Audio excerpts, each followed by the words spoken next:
Well, hello, everybody. I don't know if any of you guys are as shot as I am at this point in time, but so if I collapse, somebody will just pick up the slack here. This is my third moderating session. I'm just going to robotics at this point in time. I hate the name of the title of this session. I freaking hate it. It should have been how to sell your company for the most money with the best buyer, with the best cultural fit, and the most cash. Yes.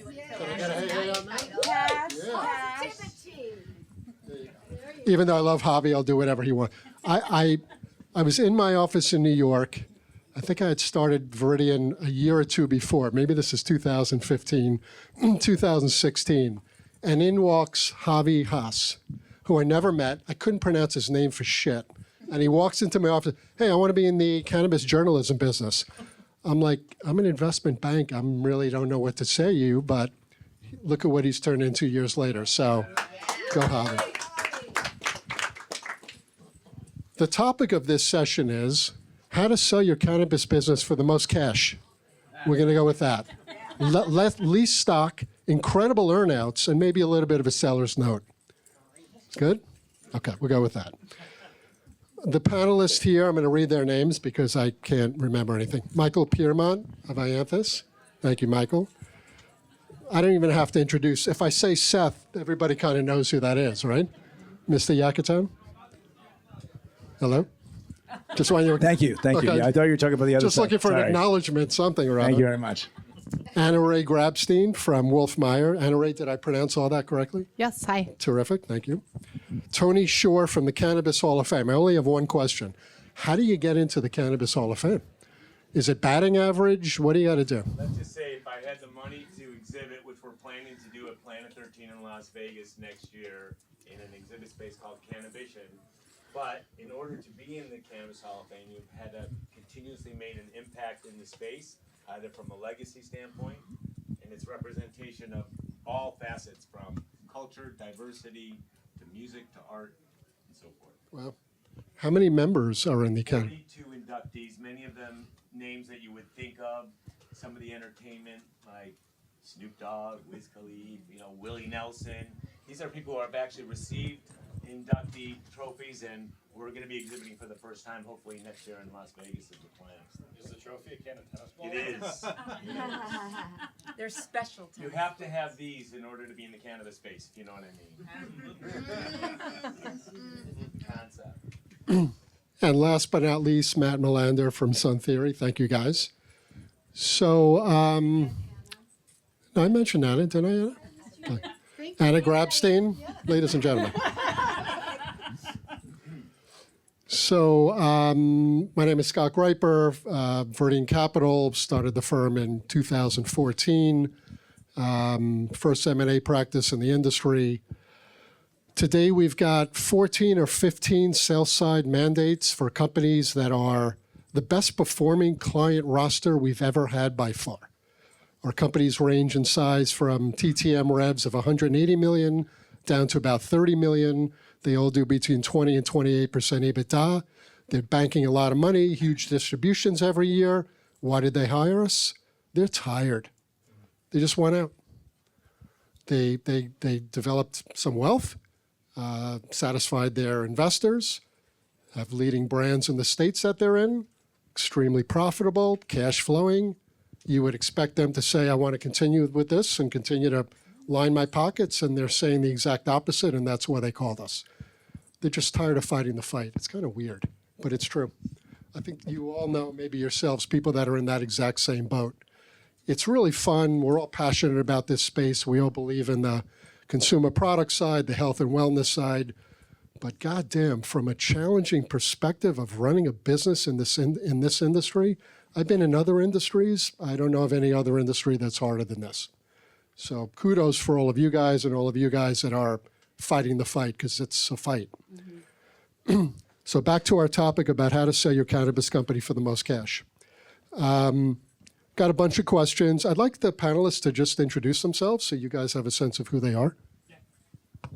Matt Melander, I'm the president of Sun Theory. We're a PE-backed acquisition platform based out of Austin, Texas. But I'm going to tell you 2 stories. I'm going to tell you my life as a buyer, but I'm also telling you my life as a seller, which it's a cautionary tale. I'm Tony Shore. I am president of Strategic Intro. We work with assets across the country. Whether you're looking to grow in the industry, get into the industry for the first time, whether you're looking for licenses or operational assets, that's what I do. I also work with national brands in bringing them across the country, finding them new partnerships and collaborations. So my name is Seth Yakatan. I have 2 different consulting groups in cannabis, one called Kate & Associates. It's more of a financial advisory group, a group that I just formed called Ordo Verde, which is an operational advisory group. I am the principal corporate finance advisor to the Glasshouse Group, and I'm on the board of, I guess, the second largest cannabis company in Australia called Cannatrek.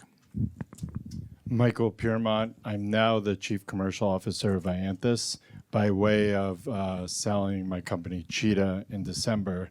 Before that, I was one of the founders of Leaf Trade, and we sold that in November. So I guess I have 2 positive sell-side experiences. Hey everybody, I'm Anna Ray Grabstein. I started an advisory firm called Wolf Meyer, and we work on strategy, growth, and transformation of operators and also ancillary businesses. And sometimes the outcome of a strategic process is to start readying or executing on exit. So we certainly do that, but we also have advised people when it isn't time also. So it goes both ways. And I've been in the industry for over 15 years. I've founded and operated 2 companies myself, and now I'm proud to work with companies at all stages of growth. Thanks for coming, everybody. We'll see you at the parties this evening. Thank you. It's really fascinating, isn't it? You learned a lot. So I love M&A, and I love the M&A process, and I love being a psychiatrist to my clients who are selling their companies and freaking out. And I love negotiating. My favorite part of everything that I do is fighting the fight with the buyers to try to get not only the best consideration for my clients, but the best deal structure for my clients, and to bring some diversity of buyers. It's not just big MSO. We try to bring private equity, we bring family offices, we bring funds, so that my client, the seller, has some optionality. That's my job. The other part about my job, and I want to go to Anna Bray because we talked about this, is I feel that the cultural fit between buyer and seller is often overlooked, because people get starry-eyed with the amount of money they're getting paid, the amount of cash they're getting paid, and that buyer is employing your employees that you've brought on and built your business with and contributed to the growth and eventual exit of your business. So I think culturally it's a really important fit. It's interesting, when I talk to sellers, they never consider that when they hire us. They're looking for the total enterprise value and then the deal structure. So I know I sent you guys 7 questions. I want to start with that. And this is what you do. Cultural fit? Cultural Sure. fit. Alignment. I think of that as the foundational pillar of all strategic work, and an M&A transaction is a strategic project. And with our clients, we have found often when folks are ready to sell, that it isn't until later, like Scott, you just mentioned, that sometimes they start thinking about all of the employees that will be left behind, and what that might look like for them, and how important it is for the mission to stay intact, even if the ownership shifts.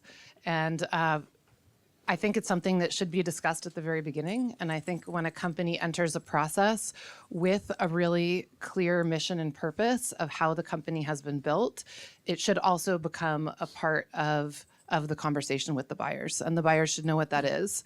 And interestingly, there are some, I think, unique structures that are starting to become more popular in cannabis, specifically ESOPs, which I'm sure most of you guys have heard of, which is an employee ownership exit path.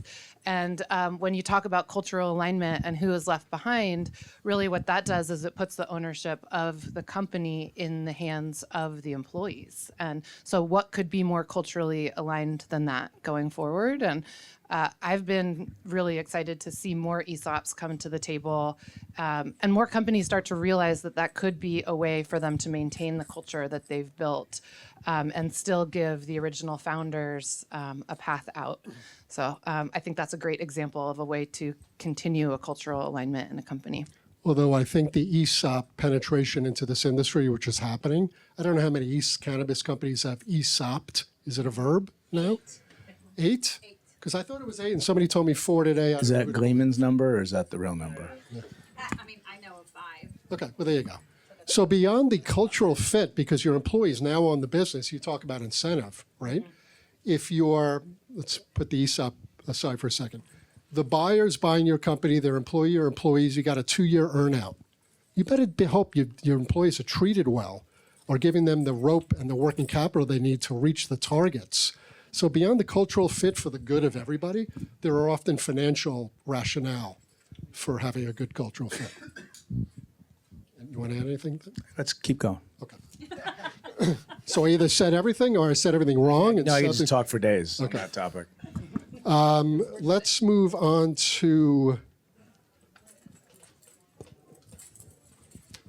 sellers and whether you should be looking to sell today, which I hope the answer is yes, because that's how I make my living.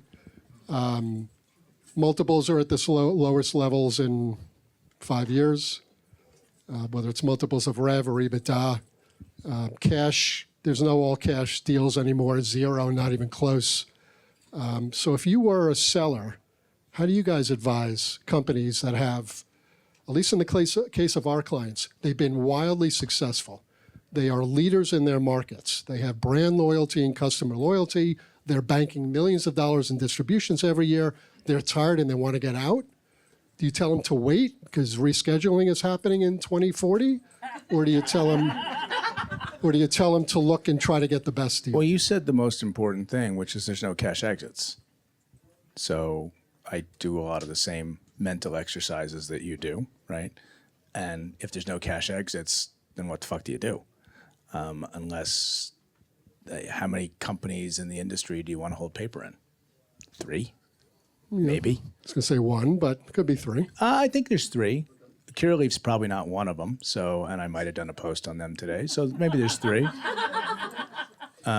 So I don't know. I mean, I get a lot of people who call me and ask me that question, just like you. I have a $70 million revenue company that's a multi-state brand in 11 states, and it throws off a lot of money. What do I do? You know what I tell them? Own your fucking markets. Go in there and rip your markets open and extract every last dollar of value, because the amount of capital that you've put into it, you're not going to get a return on that if you sell now. So people that are coming to me that are saying sell, I say hold serve, operate. And if you're tired, then figure out a intergenerational transfer program, or expect somebody like me to come in and give you a 0 cash offer, and I'm happily going to run your business and print cash out of it. My thing that I think is really important that's lacking out there is the preparedness when it comes time to wanting to sell. My advice is always be prepared to sell every day, because you don't know when you're going to be approached, and it might be when you're hot and it might be when you're not. So when you go onto a tennis court, you don't show up without a fresh can of balls for tennis. You're prepared. You're prepared. Okay? So I think that oftentimes it starts with, having the right compliance in place, having the right documentation, having your media in place, having, first off, making sure that your cap table's all on the same table, if they will. They have to make sure that each and everyone's ready to go. But like I said, I think the lack of preparedness out there is what tends to happen, and you're going to come off as you're not prepared, so your value is going to be lessened. So that's just my takeaway, is be prepared. Tony, you are spot on. And I could tell you that we spend 1 to 3 months getting our clients ready to speak to a buyer. These are companies that are crushing it. They're just not prepared to get poked at and shot at by a buyer. And your last point is the right one. If your data room is disorganized, if your financial forecasts are not based on operating metrics, not I'm going to own 3% of the business next year, then it's going to reflect in your offers. You're just not going to be. So really critical. By the way, that was question number 6. So if you guys could not jump ahead of my questions, we'd try to maintain some continuity. But really good point, Tony. Thank you. So is the overall theme, you're saying, Seth, wait. Tony, you're saying get prepared. You had 2 exits. How do you feel about that? I didn't really build either company to sell it. I was prepared to sell at any moment. The name is Cheetah, so we move fast. But I wasn't looking to sell, but I would have conversations with people all the time, see what our valuation was, kind of test drive different types of structure. So I knew, what it would take to get there and what kind of things we need to do in the market to get there and sell.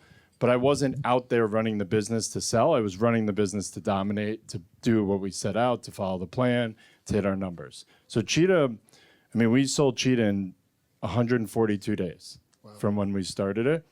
Leave Trade was 7 months, and it was a journey. And we ended up selling to our only real competitor who we'd gone, face to face with for 6 years. So very different businesses, but was prepared to sell after 6 days and also prepared to keep it for 6 months. So like Seth said, just run the shit out of the business because it's not hard to sell a business if it's good. And just people forget that, and then they just run the business to sell it. Yeah, the back to the title that you hate about how to not get screwed. It's don't be desperate, and if you are building a good business that can stand on its own, then you're able to wait until the time is right. I think also, Scott, first of all, I love the title. I fucking love the title. Is that my title? No, I love the title of the panel. You articulated a set or a cohort of companies that are all what I call functioning. Generating revenue, generating cash flow, distributing cash flow. That's not usually the cohort that exists in cannabis. So I think the advice is situational, right? We have 5 major companies that all do north of 150 million, between 150 and 500 million in revenue that are in receivership. So I think a lot of the things that you also probably see are businesses that aren't functioning, that need a way to get out. So I think the theme that I tell people is if you are functioning and you're in it this long, stay in it. If not, maybe your situation's different. That's a good point. And I think we have to go down market cap. We can all get infatuated talking about these big guys. Great. I wasn't one of those. We don't buy those guys. We buy the small guys. Most of you who are looking to sell, you're the small guys and you're tired. And you can run a very successful small business in this industry and own your markets, not get over levered, not get over your skis, and guess what? Live to fight the next day because the multiples are coming back. Just right now, if you're for sale, you're for sale for a reason. And at the early days of your company, if you're there and you're maybe taking capital in and you're hoping in the future to be able to exit, it's about being smart about the way that you're positioning your cap table from the very beginning, so that you're not getting over your skis and putting yourself in a position that you won't ever be able to sell as a founder and take anything out of the business because you've promised ridiculous waterfalls and multiples to the first money in, and then it ties you up so that the only thing you can be is screwed. So the decisions that you make at the beginning will affect the outcome at the end. And there's been so much optimism at the beginning that people have gotten drunk with that and said yes to things that they just couldn't get out of later. And there's not really any coming back from that. And that's why we end up with companies in receivership. Critical point. I remember in 2015, 16, we were doing our first deals. These were newly licensed operators, and they were taking in convertible debt. They had no reason to be offered debt. They couldn't service the debt. They didn't have real estate. They didn't have cash flow, but the money was flowing. And part of my language said, fuck them. The next deal was screwed, and then the next deal was screwed, and then, so really, really good point. So what about companies that are successful? So not distressed, not desperate, not running out of money, that are open to selling non-control stakes. So either not majority control or not full control. We're in the process now, knock on wallpaper, working with a big private equity firm, buying our client. They're buying minority control. They're putting up a lot of cash for it. My seller is going to be set for the rest of his life. And my last 2 offers I brought for him were control. He said no. And I brought him a non-control investment. And hopefully he's saying yes. So this is a way for kind of the partial exit, the double dip, the second bite of the apple, the kind of traditional PE style of investing and acquiring. I think it's very relevant today because you don't have to have a full valuation on the company. You're not giving up control. What do you guys think about a non-control sale? It all depends on the two parties. We were very close at Cheetah to doing something like that where you really have to look across the table and be like, do I want to be married to them? Kind of. Do I want to be married to them, but we can both see other people? Like for me, it wasn't swinging my way, if you get the joke. But I think if your business still is to develop and you need cash, it is much better to take a real owner than to just do a fundraise and then go back to it. So I think strategically it makes sense, especially from a timing issue. But everyone loves to throw in money and say they're going to be involved. And the question is, do you want them to be involved? And are they going to be involved? Yeah, you asked a question earlier about cultural fit. And in my experience, the golden rules usually oversee everything. He who has the gold makes the rules, right? So how many deals have you sold where it was great, strategic fit, whatever, 2 years later they sent everybody home, right? I think if you're going to do a two-step, you better be really aligned culturally. They have to buy into what you're doing. You have to buy into what they're doing. There has to be synergy, and that probably makes a better step. Which is the clear point, because the downside of the non-control sale is any buyer you bring after that said, you already have the buyer in place. I can't usurp them. The other side is, though, if you bring in a real financial partner that is not operating your business, does not want a loan to own, your money that you need going forward is there, and you don't have to look outside that relationship. So it's very much dependent on who it is. But I think that is a very attractive strategy now, because the multiples being down, well, don't value the whole business. Sell 30, 40, 49% of the business. So something we're actively looking at. I would just say that, by the way, I'm a Chicago guy. Welcome to Chicago, everybody. The Chicago White Sox are finally being sold. And the way it's being sold is first a minority interest becomes a greater minority interest. And it's planned that 4 years down the road, that person can then consume the whole company. So again, it's a progression concept. But these were two cultures that made sense to work together.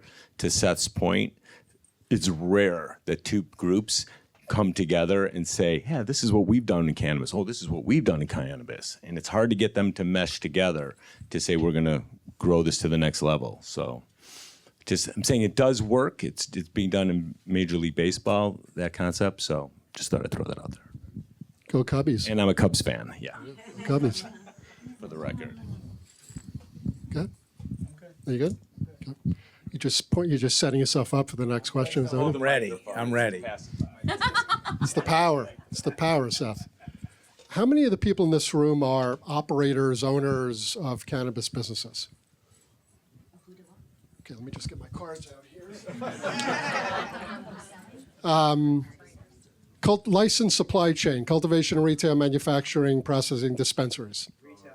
Retail. How many non-plant touching? What kind of businesses? Just yell it out. CFO advisory. Okay. Tech stack. Cannabis ombudsman for the state of Connecticut, only one in the country. Patient advocate. Cannabis ombudsman. I gotta get. Does somebody have a dictionary in here? I don't know what the hell she's talking about. It's a patient advocate. No, I'm only kidding. I just try to keep things lively. 212-555-1212. Lawyer, I have business cards that I'll give to you to pass out. Well, that too. Well, you have to speak to my lawyer first to make it a fair fight. You know how it goes. And I'm his lawyer. So I bring that up because there are obvious and clear disparities between multiples for plant-touching businesses and so quote-unquote ancillary businesses. I think more importantly, there is a clear line of demarcation between buyers of plant-touching companies and buyers of ancillary companies. So my question to the panel is, what's your experience in that regard? Do you like dealing more with plant-touching companies because you can go to the MSOs and maybe they'll buy it? Or do you like to deal with ancillary because the aperture of buyers is much wider? What are your thoughts? I have a hard time with non-plant touching companies. I don't know shit about tech. So if I look at the universe of tech providers in cannabis, there's like 400 of them. And I think like, with no disrespect, like 300 of them are just built because cannabis doesn't allow for things like SAP to exist. So I don't know what the relative useful life of businesses like that are. Fortunately for me, I've gotten my hands dirty in cultivation, manufacturing, brands, retail, and logistics, and that's where my bias lies. So that's what I tend to look at. I think they're both the same. I think plant touching, non-plant touching, you have a product, you have a vision, you have a story to tell. That story creates value or wealth or fixes a problem. And there's different sets of advisors. I think where there's trouble is we used to go to plant touching investors at Leaf Trade and they didn't understand the tech, or we would go, vice versa. We would go to tech investors to try to raise money for cheetahs. So I think you need domain experts, but to me, it's very similar. It's capital needed to grow a business, to tell a story, to create revenue. I'm kind of surprised to hear you say that because you've had 2 successful exits. You're my hero now because there is a gulf of difference. No 280E, no regulatory environment. I could sell to PE. There's a gulf of difference between those types of companies. Except that no 280E, but we're at the mercy of our plant touching clients. So while our taxes might be a little easier, we feel it just through revenue and price changes as our plant touching clients did. So while the exits it was pretty similar. You just had different experts in the field and the businesses went to different places, but the people in the seats were very similar, looking for this, similar return on their investment and how do the pieces fit. And like you said, how does the culture come together? So it's interesting to see both sides, but it's revenue and it's how do they get paid back? So not looking for specific numbers unless you want to tell us. Can you give me the gap in valuations between the plant touching and the non?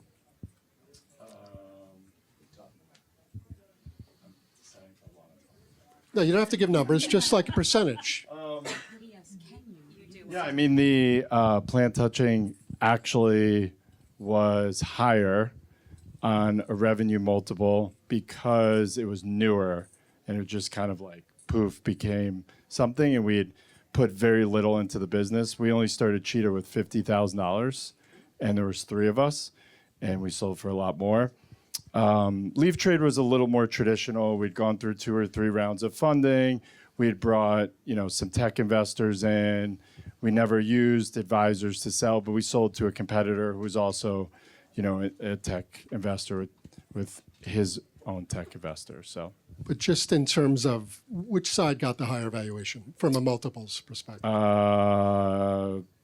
that's pretty close. Okay. One was 12.5 revenue and one was 18. So the 18, but Cheetah got a little higher. So 12.5? Thank you. that's on tech, right? 12.5 of revs? Can I meet the buyer? And what year was this? What? November of 2024 and December of 2024. Wow. Seth might have done a post about that. Wow. Look, I think on the tech side, you got a lot more natural buyers out there.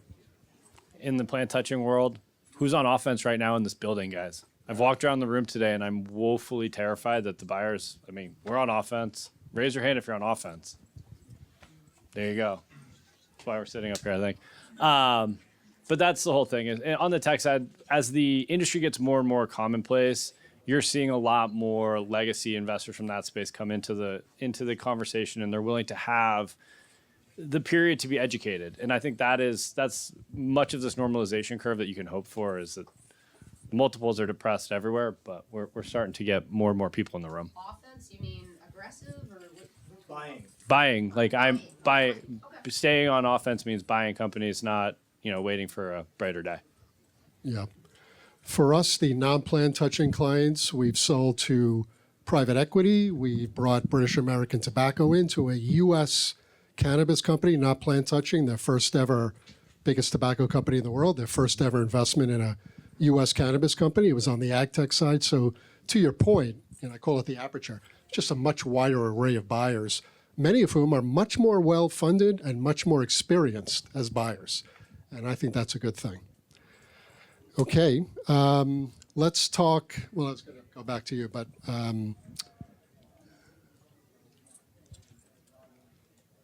deal structures. Wow, I thought things were going well. Holy cow. Well, let's get to the real juicy stuff now. The lottery's about to begin. I lost my question. Deal structures. So yeah, there's no cash deals. There haven't been all cash deals in the industry for some years, but there's cash-like deals. There's cash, there's earnouts, there's seller's notes. It's cash. Maybe you have to get paid to wait. You get your coupon, but we're seeing a lot more seller notes in the industry. So from you as a seller, from you as a buyer, what are your preferred deal structures? Well, so the LeafLink Leaf trade deal was 100% cash. Okay, once again, I'm out of here. But I was going to say that is a tech company, and we were competitors, and we've been kind of in loose discussions for a few years. They worked on the West Coast, yeah, and they raised cash to buy it. So, but I think you guys are right. I think, first of all, knowing that the company that's buying you has cash is important. Knowing that they are going to change around their P&L and they're going to put some of that cash to you guys is important. But, you know, it's going to be hard to get an all-cash deal for plant touching. I think earnouts are great if they're structured well, especially if you have confidence the team is coming. Make sure the earnouts are paid monthly, you know, not quarterly or yearly where they get out ahead of them. And I don't really think you need to take a lot of stock. I think that could be additional compensation and earned out. But both sides, I've learned, have to feel comfortable in the deal, because if they're not, you're going into an unhappy marriage. That's my second marriage thing. So it doesn't mean I'm unhappy, but. Matt, as a buyer, how do you look at it? I mean, we try to use as little leverage as possible, but that's just because we've kind of learned from the mistakes of others, right? Some of the most successful people in this industry bought their companies back because the seller's notes were defaulted. So, you know, it's a warning. I'm also the same asshole who sold his company in a cash stock deal, and the stock was $27 and now it's at 21 cents. So how am I doing on that one? Not great. So, you know, look, we do smaller cap deals. We're 85 cents on the dollar is cash, and then there's a small seller's component just to keep them honest. I mean, I'll tell you right now that I'll buy, on behalf of Glass House, almost any functioning retail asset in California for zero cash and a 5-year note. Is that going to be attractive? You know how many hot cups of coffee I've had thrown on my face? So, you know, one of the things I think you have to look at in terms of structure is what's the bid-ask spread between market? Because with the lens that you have, Scott, you see the same amount of distressed assets and people picking over carcasses of things that are out there. So I think one of the things that works if you're a seller as a disadvantage to you, right, and a disadvantage to your process is that buyers are looking at things which may or may not be cheaper, which are maybe cheaper and maybe more distressed, and that puts kind of negative demand into your process and hurts. So that's also a reality of the market. It is. I just also like to say that I say to sellers, to buyers all the time, you have to be more attractive than the next buyer, and cash is going to make you more attractive. So there has to be that cash component. It has to be early, and that's going to get you motivated to that other side on the other table. What you do from terms from that standpoint forward, that's up to groups like us who try to manage the expectations of both parties before they're even started their conversations so that they can be more effective. But I always try to tell these buyers, as much cash as you can put up early, that's going to make you more attractive. I think there's also some unique value add structuring opportunities outside of the simple transaction, in that when a lot of operators, specifically licensed operators, are reconciling their assets across markets and maybe are choosing to get out of one state and go deeper in another. And potentially the group that you are selling an asset to, you could be doing business with in another market, maybe in a wholesale fashion. Maybe you have a brand and they have a bunch of stores in another state. And so there's ways that you can create more value that could create efficiency in your other business lines by broadening the scope of the deal.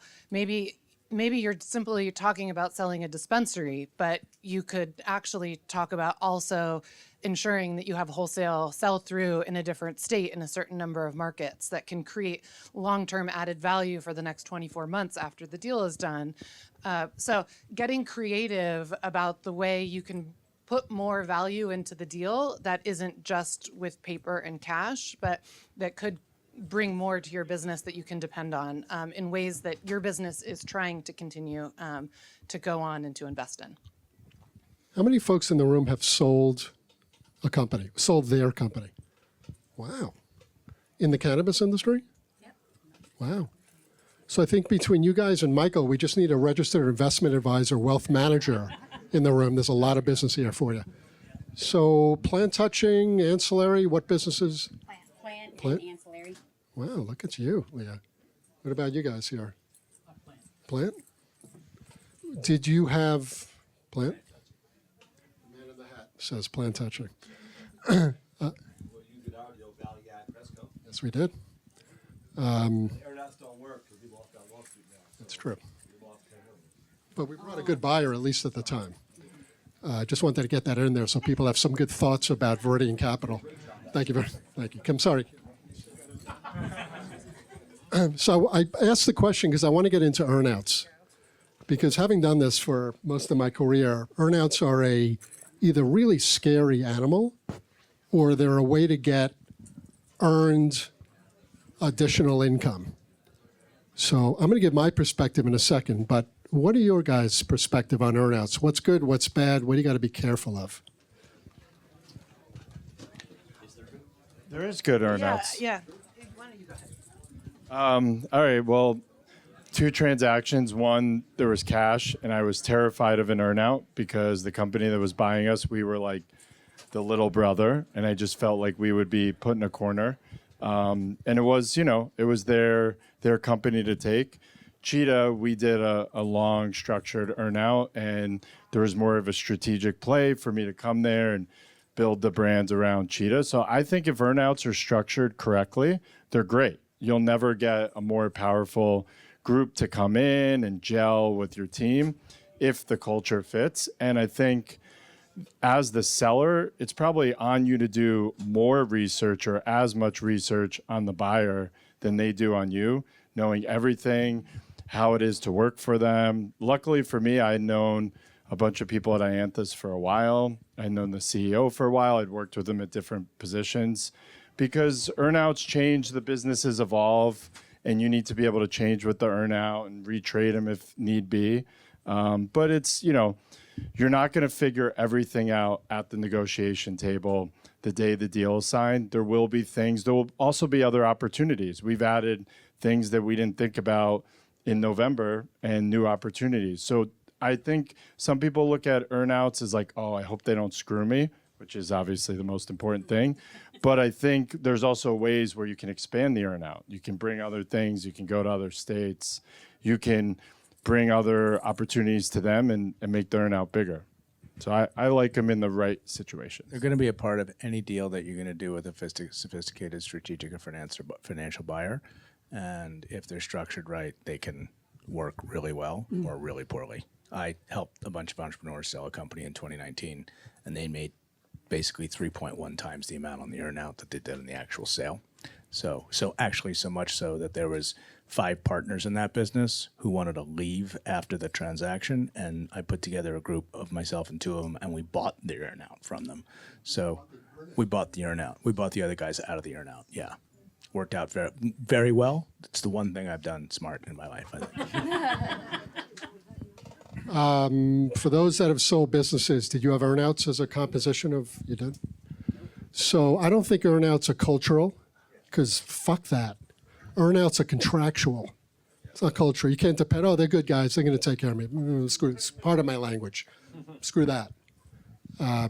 Don't take the earnout. No, earnouts can be great. By the way, I've had the same experiences with clients where they've made much more on the, look, you're basing consideration on forward results. So if you're a growing business, you should be getting more value, right? So, But Scott, that involves a partner. And if you don't get a good partner, this is the marriage thing, date before you get married, you have to know you trust the other party. Because you can have an earnout and they can string you along with every promise under the sun. Deal closes, you're at their will, and if they're not going to give you the resources necessary to even potentially hit that earnout, well, guess what? You just got pennies on the dollar. Bingo. So what do? You make sure that your earnout bars are based on your P&L, not the buyer's P&L, your P&L that you are growing to in the normal, one second, Jeff, in the normal course of business, number one. Sorry.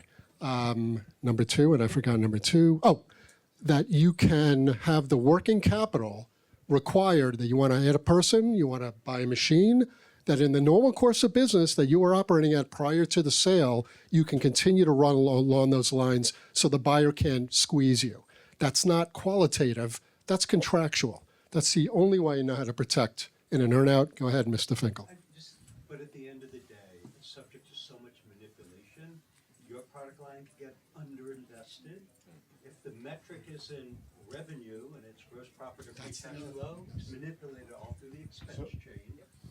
And yeah, you gotta have a good partner, but it is ripe for abuse. So one of the, I agree. So when I was doing the deal with Cheetah and Ianthus, I was very worried about that. And they have not really competing product lines, but other product lines that are similar enough to the consumer. So one of my conditions was all of sales and revenue had to report to me, because I felt like if I was in charge of everything revenue and sales, of course we couldn't mess things up and Cheetah would be at the front of the line, because that was the strategic, kind of initiative that we wanted to put in place. So, I mean, there are ways around it. Obviously, it has to fit, but that was kind of my point of view on it. Your role could get changed and you could get fired. Yeah, I mean, look, They have to pay me out. I have an active earnout with one of our target companies right now. The principal's no longer there. You don't know until you don't know, and you get them in there and they have all the best of intentions, and then they want to work 5 hours a week and they want to go focus their windfall on building some big house, and off you go. So you have to hope that there's other participants within that acquisition as well that can carry the moat, and we're fortunate enough that we got that. But my experience in this industry in particular is the earnouts have been troublesome. One thing that I say to a lot of people is Hey, that Seth, can I interrupt you? Troublesome from a buyer's perspective. What does that mean? Perfect example. You are investing as much in the person as you are the brand when you have these lightning in a moment concepts that really take hold and catch the consumer at the place they need it. Can you close the door, please? We as the acquirer, that's the key man.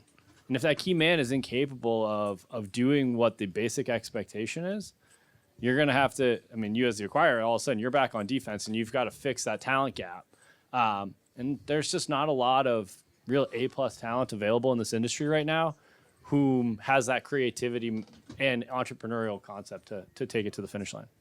I think they gave us the signal that we gotta wrap. Well, lock the door and let's have a party. Okay, one more question. I don't know how much time we have left. You talk preparation, which I think is absolutely critical, misunderstood, misvalued. Every time we sign on a client on a Tuesday, Wednesday morning, did you find my buyer?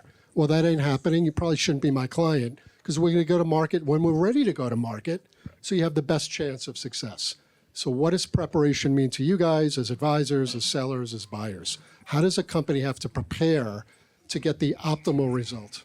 Well, Compliance, making sure your compliance is in place, and it might even mean bringing in some other advisors outside of your existing business. Sometimes fresh eyes can see things that you may not have thought about. in a real M&A process, your purchaser is going to want you to either go through a quality of earnings or undertake a quality of earnings. And if you don't know how to if you can't do a quality of earnings or you aren't prepared for that, then it doesn't matter what else you've done, right? So I think having the appropriate level of financial controls and compliance to be able to at least go through a review. No one's going to write you a cash check if no one believes your numbers. So that's the rate limiter for me. Which, to your point, Seth, companies that are amongst themselves, they don't know how to prepare for a QOV. You got to hire an accounting firm or an audit firm to get it done right. Go ahead, Michael. Good consultants. Lawyers, we're making fun of lawyers earlier. Listen, there are great lawyers in this room probably and outside of this room. It's important to have good quality people behind you, good consultants, like compliance, like legal. Yeah, and hire guys like Scott to sell you, because when he comes in the room and I'm hired by the buyer, then it's going to be a real problem. Yeah. I mean, you can all Google like what needs to go in a data room. Like we don't need to tell you all of that, but your data room is only as good as your business. And so what you need to be doing is creating internal structures throughout while you build your business that actually is something that is valuable, and then it's no big deal to make your data room. And I talk about the rhythm of business a lot in my work. It's like every part of your business should have an operational rhythm, should have a reporting rhythm, whether that is how often you communicate to your investors and how, or how often you meet with your management team, or how you share your P&Ls with your team. And if you're running your business well, then your data room is no big deal. It's like you're filling in the folders with the stuff that you already do. And there might be some additional auditing stuff because now you're taking it to the next level to look at an exit, but it's not going to be a huge lift because you are prepared. So just run your business like a kick-ass executive and you'll put yourself in the right place. Yeah, from the buyer's mentality, I think the piece that's missing the quantitative side is it's all qualitative. And it's the human element of this, right? Like we tell our buyers that this is the greatest human interest story wrapped in a consumer product. And if they can't sit at the kitchen table with you and have a real conversation about why they're here, this is a pretty tough industry, to Scott's point. So you got to get to know these folks, really get to know them, their families, like where they come from. Do they have what it takes to go? Because the data is great, and the data helps you prove out, hey, is this real or not? But if you don't know those people, God bless. All right, guys, we only have 45 minutes left, so let's try to wrap this thing up quickly. I wish we had Q&A because that's where this gets fun. So I don't know, in the event I can't do that. But thank you to Michael and Seth and Anna Ray and Tony and Matt. Really great panel. Thank you, everybody.